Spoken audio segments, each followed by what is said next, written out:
Okay? Pagdating niya ng second P, ano yung starting velocity? Ha? Party. Ano yung XD velocity sa second scenario? Party pa rin. So it starts out at 40. And it does at 40 pa rin. 40 feet per second. So what happens naman sa third scenario? Start ng velocity sa third scenario ay 40. Pero ano nangyari sa ulit?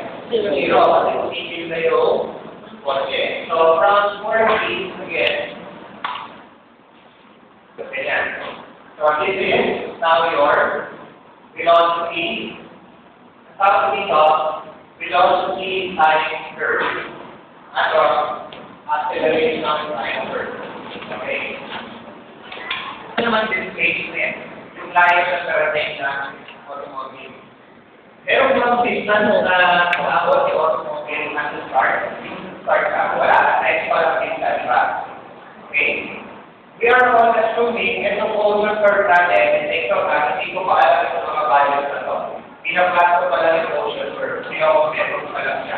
And we should be able to solve the same distance. Meron ba akong distance covered at team 1? Meron ba akong distance na lang team number 1? Yes, meron yung distance.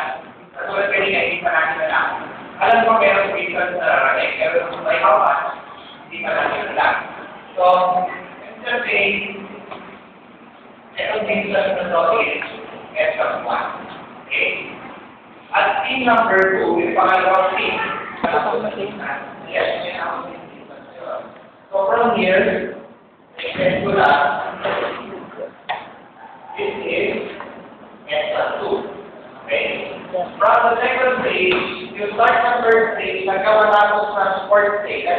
Third stage, you start ng first stage, hanggang gusto tumingin yung sakyan. May distance travel dito yun.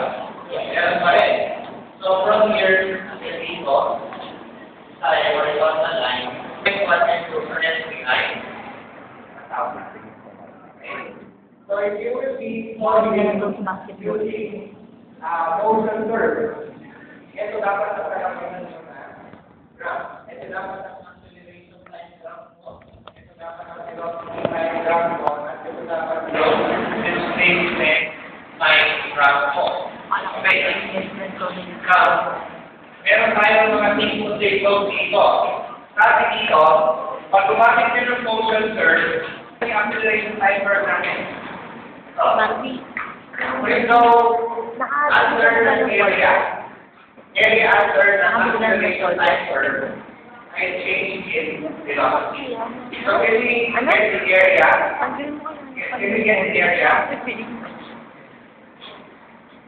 What is the area of scenario number 1? T by T meter set out siya. Hindi si Papa Himo.